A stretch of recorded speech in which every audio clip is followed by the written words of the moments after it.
पटना में एक ऐसा महत्व वाली संगठन होना चाहिए, बंदनिया माता जी के आंचल का छाव होना चाहिए, परम पूज्य गुरुदेव की गोद होनी चाहिए, जहां युवा हताश उदास होकर आए और बैठे तो निहाल होकर चले जाए। आपको जहां समस्या होगी वहां आंख बंद करके जब देखेंगे, थोड़े से फ्लैशबैक में जाइएगा, आपको पता चलेगा ये संगठन नहीं, ये घर आपके साथ खड़ा था, ये परिवार आपके साथ खड़ा था।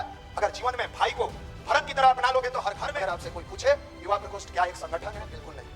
युवा प्रकोष्ठ एक मां की ममता का सागर है, पिता के पुरुषार्थ का राह है, पर्सनालिटी डेवलपमेंट से जीवन को निखारने वाली प्रयोगशाला है और बाल संस्कार सल्ला के बच्चों को पढ़ाते हुए उनके जीवन में शिक्षा और संस्कार का अमृतपान कराता है। ये है युवा प्रकोष्ठ, ये कोई संगठन नहीं है।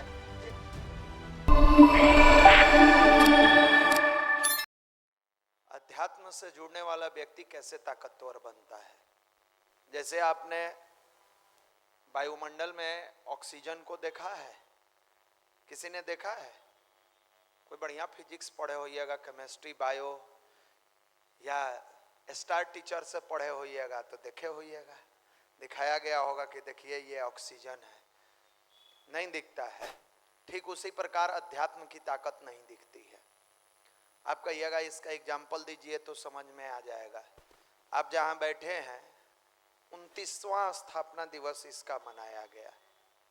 ये साधारण बूते की बात नहीं है। अगर इसमें आध्यात्मिक ताकत नहीं होती, गुरुदेव का आशीर्वाद नहीं होता, बंदनिया माता जी का प्यार नहीं होता, परिवार 29 साल का माइंड तो चल ही नहीं पाता है। आप अपने अपने परिवार में झांक कर देखिएगा, जब से मोबाइल आया तब से लेके क्या 29 वर्ष बीत गया। मोबाइल नहीं था तो 290 बरस भी परिवार चलता था, लेकिन जब से मोबाइल आया तब से लेके आज तक आदमी देखिए बड़ा शातिर हो गया है। सोचता कुछ और है, करता कुछ और है, कहता कुछ और है, घर से निकलेगा कुछ और कह के, रास्ते में मूड चेंज हो गया, आगे बढ़ेगा तो कहीं और मूड चेंज हो जाता है। दिन रात झूठ की अंबार पर खड़ा व्यक्ति अपने इस अहंकार में डूबा हुआ है कि हमारा संस्कार बड़ा सुंदर है। दिन रात झूठ के और इस अहंकार में डूबा हुआ है कि मेरा संस्कार बड़ा पवित्र है। संस्कार की परिभाषा अगर जाननी हो तो गुरुदेव की किताबों को पढ़े, गुरुदेव के विचारों को पढ़े। संस्कार हमें यह सिखाता है कि दुनिया वाले, सामने वाले ने मुझ पर क्या आरोप लगाया, क्या कहा, क्या सुना, इससे कोई परवाह नहीं पड़ता है। मैंने गुरु कार्य में कितना समर्पित भाव से काम किया, ये झांक कर देखे। संस्कार की यह परिभाषा है कि परिवार में माँ ने डांटा कि पिता ने डांटा, भाई ने डांटा कि बहन ने डांटा, इस पर चिंता न करे, ये सोचे कि मुझे डांटा क्यों गया, क्या मेरी गलती थी, अगर हाँ तो मुझे निखारने के लिए डांटा गया। यही कार्य तो युवा प्रकोष्ठ करता है। लेकिन आजकल ये मोबाइल युग के जो सुकुमार भाई लोग हैं, इनके दिल पर लग जाता है। कहते हैं मेरा दिल टूट गया, गाना बजा लेते है ना, दिल टूट गया बजा लेते। इससे पहले कभी उन्होंने नहीं सोचा कि इस दिल को मजबूत किसने बनाया। जिस जगह पर बैठे हैं इस जगह ने बनाया। और मानवीय आंखों से जब देखिएगा, इंसानियत के भाव से देखिएगा तो एक ये संगठन नजर आएगा। युवा प्रकोष्ठ क्या नजर आएगा? एक संगठन है, जैसे आम संगठन है वो संगठन युवा प्रकोष्ठ भी है। लेकिन जब आंख बंद करके गुरु की गोद में बैठ के और पूछिएगा कि प्रांतीय युवा प्रकोष्ठ क्या है, तब समझ में आएगा। एक नौजवान जो अपने घर से निकल के पटना में कैरियर बनाने के लिए आते हैं, 1995 के आसपास में, 1995-96 में पटना यूनिवर्सिटी में पढ़ाई करते हुए इकोनॉमिक्स ऑनर्स की तैयारी करते हैं। उस युवा के अंदर भाव संवेदना की गंगोत्री के गुरुदेव ने विचारों के रूप में मस्तिष्क से प्रवेश करके हृदय में एक करुणा का धारा बहाते हैं कि पटना में एक ऐसा ममत्व वाली संगठन होना चाहिए, बंदनिया माता जी के आंचल का छाव होना चाहिए, परम पूज्य गुरुदेव के गोद होनी चाहिए, जहां युवा हताश उदास होकर आए और बैठे तो निहाल होकर चले जाए। जहां मां के चले जाने पर बच्चे अनाथ होकर तड़पते रहेंगे, वो युवा प्रकोष्ठ की ममत्व की आंचल में बैठ के अपने आप को धन्य बनाएंगे। जहां पिता के पुरुषार्थ में अंदर से फ्रस्ट्रेशन और डिप्रेशन के शिकार में चले जाएंगे, जब गुरु की छाया मिलेगी तो जीवन को धन्य बनाएंगे। इतना ही नहीं, एक ऐसा संगठन जहां भाइयों को प्यार और पुचकार कर जीवन लक्ष्य तक पहुंचाने के लिए उनके अंदर विचारों का अमृतपान कराया जाता है, तो बहनों को सहेज कर और समेट कर जीवन की दिशा और दशा को तय कराने के लिए इनके अंदर विचार की संस्कृति का पान कराया जाता है। जब हताशा का क्लाइमेक्स पर युवा पहुंचता है तो सुसाइडल टेंडेंसी में डूब जाता है, वैसे क्षणों में पीडीसी कराकर इनके अंदर संस्कार की बीजों को उभार कर मां की ममता को याद दिलाता है, पिता के पुरुषार्थ को जिंदा रखता है और अनगढ़ को सुगढ़ बनाते हुए हताश और उदास के चेहरे पर मुस्कान भरते हुए ये हमेशा सिखाता है कि ये कोई संगठन नहीं है, ये परम पूज्य गुरुदेव और वंदनीय माता जी के हृदय में विचारने वाला, बैठने वाला, गोद में स्नेह और प्यार से पलने वाला एक ऐसा स्थान है जहां हो सकता है संसारिक पिता तुम्हें छोड़कर चले जाएंगे, लेकिन परम पिता हमेशा तुम्हारे साथ रहेंगे। ये वो संगठन नहीं है जहां लोगों की एकजुटता होती है, ये वो संगठन है जहां से बच्चे पर्सनालिटी डेवलपमेंट कोर्स करके निकलते हैं और कोर्स करने के बाद रोड पर झुग्गी झोपड़ी में गाली देने वाले बच्चों से तड़प उठते हैं, क्योंकि उनके हृदय में होता है मैं बिहार का नहीं हूं, मैं इस देश का हूं, मैं राष्ट्र का हूं, मैं केवल फलाने जिले का नहीं हूं, फलाने राज्य का नहीं हूं। उनके अंदर की करुणा यह दिखाता है इंसान इंसानियत के पद पर अगर चलता है तो वो देश से बंद कर नहीं रहता है, उसके अंदर मानवता जागृत होती है। और जिन बच्चों को लोग छूने से कतराते हैं, हताशा और निराशा के बीच, गाली और गलौज के बीच, माता पिता उनके अलग अलग घरों में जाकर, अलग अलग जगहों पर जाकर मजदूरी करने का काम करते हैं, उन्हें शिक्षा और संस्कार का अमृत पान कराता है। यह युवा प्रकोष्ठ मातृ सत्ता का भाव जगाता है। यह साधारण जगह नहीं है, यह समझ में उन लोगों को नहीं आएगा जिनके अंदर कुछ थोड़ा सा गायत्री की साधना आ गई और थोड़े से पैसे कमाने लगे और उनके आंखों के अंदर पर्दा आ गया, उन्हें नहीं समझ में आएगा। अगर गुरु का प्यार चाहिए, गुरु का स्नेह चाहिए, तो आप कभी रामायण की उन चीजों को याद करिएगा कि भगवत प्रेम मिलता कैसे है, ईश्वर का प्रेम मिलता कैसे है। भगवान के समय में भी हनुमान को सिखाने वाले, पढ़ाने वाले और उनकी शिकायत करने वालों का अंबार था, लेकिन हनुमत हमेशा कहते थे राम काम किए बिना मोही कहां विश्राम। उस समय भी ऐसे लोग थे जो भटकाते थे, भैया आपका नाम नहीं हुआ, बहुत नाम आपका नहीं हुआ, आप चाहते तो ये आगे बढ़ सकते थे। बहुत सारे लोग हम लोग को भी कहते हैं आपने ये किया वो किया, माफ करिएगा हमने कुछ नहीं किया, हमने तो अपने कुसंस्कार को कुछ धोने का प्रयास किया जो कि गुरु कार्य के माध्यम से बना। हमने कुछ नहीं किया, अपने अंदर की बुराइयों को थोड़ा सा साफ करने का प्रयास किया, जो वंदनीय माता जी के कार्य में साबुन का काम किया। कोई किसी के लिए करता नहीं है, वो भी जो साक्षात महाकाल हो, इनके लिए काम की आवश्यकता पड़ेगी। इनका काम हम नहीं करेंगे, आप नहीं करेंगे तो इनका काम नहीं होगा। 29 वर्ष पहले इसमें कितने लोग थे जिन्होंने किया था? हाथ उठाएंगे कि जब शुरुआत हुई थी किसने किया था? आप नहीं थे तब भी हुआ, आप नहीं रहेंगे तब भी होगा। बस अगर आप अपने आप को धन्य बनाना चाहते हैं तो आंख बंद करके इनके सामने बैठिए और जितना माइंड में कचरा है उड़ेल दीजिए, उड़ेल दीजिए, मत पालिए। ये कचरा मनुष्य को अहंकार के तरफ ले जाता है और अहंकार सबसे पहले संस्कार को नष्ट करता है और यह संस्कार मनुष्य की दुर्बुद्धि का कारण होता है। जीवन में अगर ईश्वर का प्रेम चाहिए तो एक भाई के रूप में यह युवा प्रकोष्ठ है। और कैसा भाई?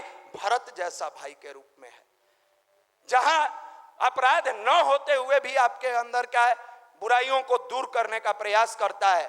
थोड़ी सी कष्ट आती है आपके जीवन में, खड़ा हो जाता है, भैया बताइए हमारी क्या आवश्यकता है।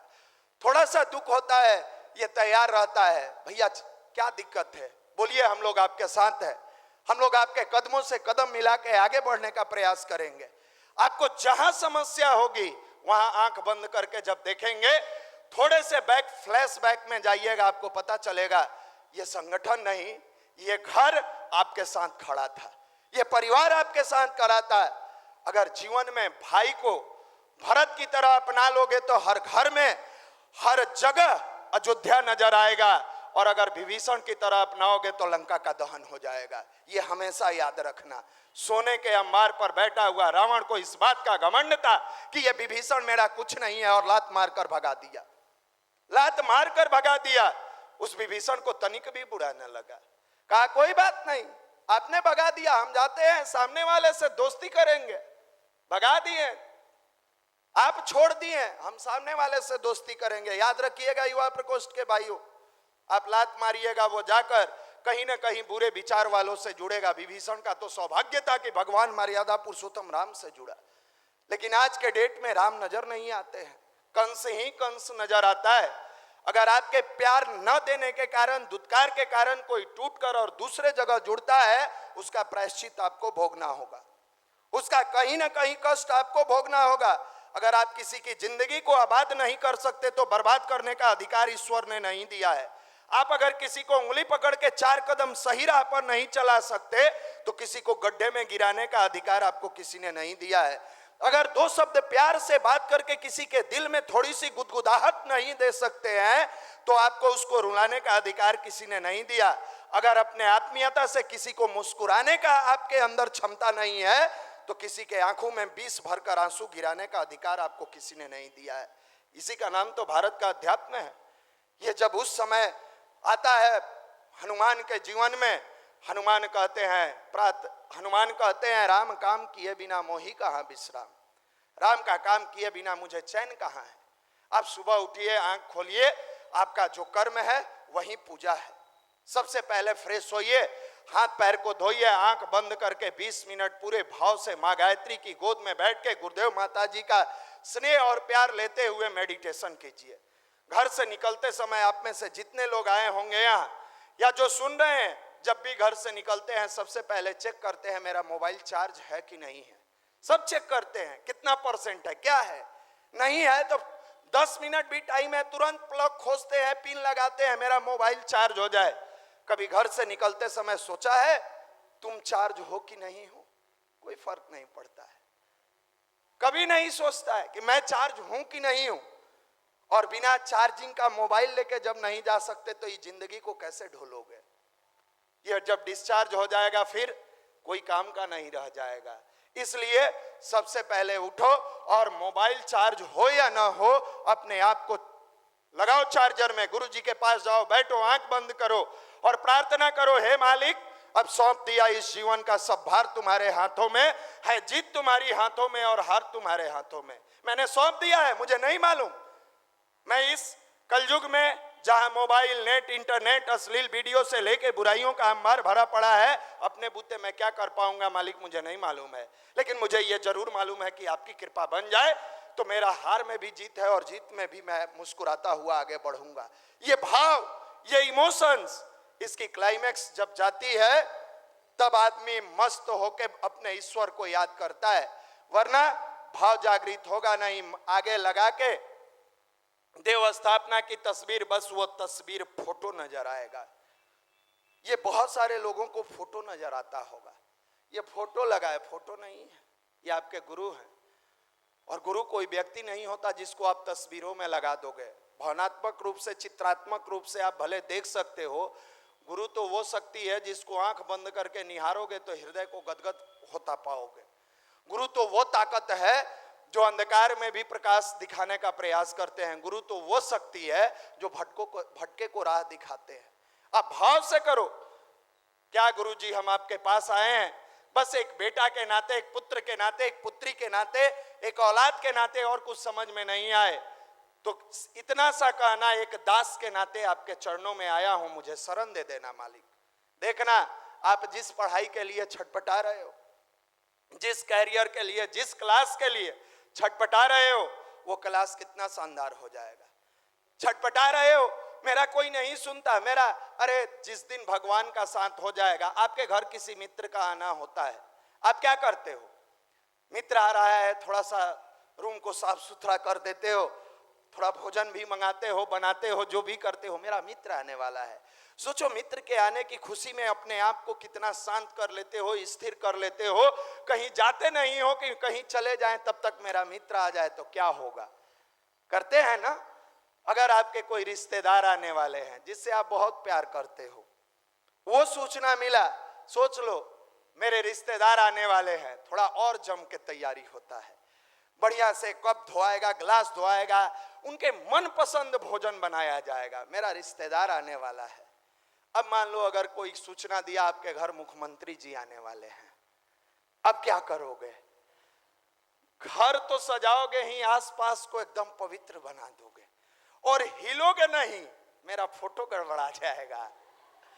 थोड़ा बढ़िया से तैयारी, एकदम जम के, दिल खोल के, बढ़िया से मुख्यमंत्री जी आने वाले हैं, घंटों पहले से लेके घंटों बाद तक तुम एकदम उसी में सराबोर रहोगे। अगर उसके बाद सूचना आया कि माननीय प्रधानमंत्री जी आपके यहाँ आने वाले हैं, पूरा गांव सजा दोगे।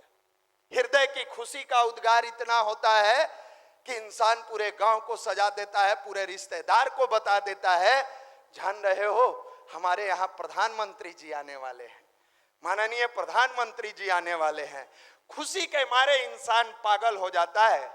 लेकिन इसी इंसान को कभी समझ में नहीं आता है कि जब ध्यान करने आते हो भगवान तुम्हारे यहाँ आते हैं, जो पूरा सृष्टि का मालिक है वो तुम्हारे पास आता है, और उसके लिए तुम्हारे पास कुछ नहीं रह जाता है। भूल जाते हो कि हम किसको बुला रहे हैं, क्यों बुला रहे हैं। अरे इंसान के बुलाने पर गांव तक सजा देते हो, कम से कम भगवान को बुलाते हो तो हृदय को पवित्र बना लो, ये भगवान तुम्हारे जीवन को धन्य बना देगा। इतनी ताकत इस अध्यात्म में है। नहीं समझ में आएगा राग द्वेष में उलझे उन इंसानों को जो 4 कदम गुरु कार्य करते हुए 100 बुराइयों के बीच में दबा हुआ है।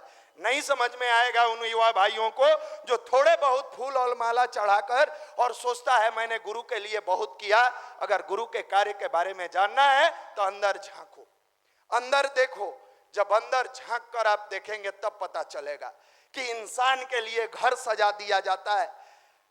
बड़े पद पर पदाधिकारी है उसके लिए थोड़ी सी राह सजा दी जाती है। मुख्यमंत्री की बात हो तो चहुओर खूबसूरत बनाया जाता है, प्रधानमंत्री की बात हो तो इलाका सजा दिया जाता है। और जो दुनिया का मालिक है ध्यान के माध्यम से प्रत्येक दिन उसको बुलाते हो, दिल को भी पवित्र नहीं बनाते हो। इसी को सुधारने का काम अध्यात्म करता है, इसी को पवित्र बनाता है।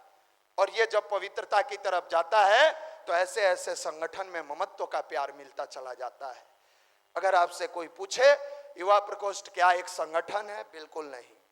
युवा प्रकोष्ठ एक माँ की ममता का सागर है, पिता के पुरुषार्थ का राह है, पर्सनालिटी डेवलपमेंट से जीवन को निखारने वाली प्रयोगशाला है, और बाल संस्कार शाला के बच्चों को पढ़ाते हुए उनके जीवन में शिक्षा और संस्कार का अमृत पान कराता है। ये है युवा प्रकोष्ठ, ये कोई संगठन नहीं है।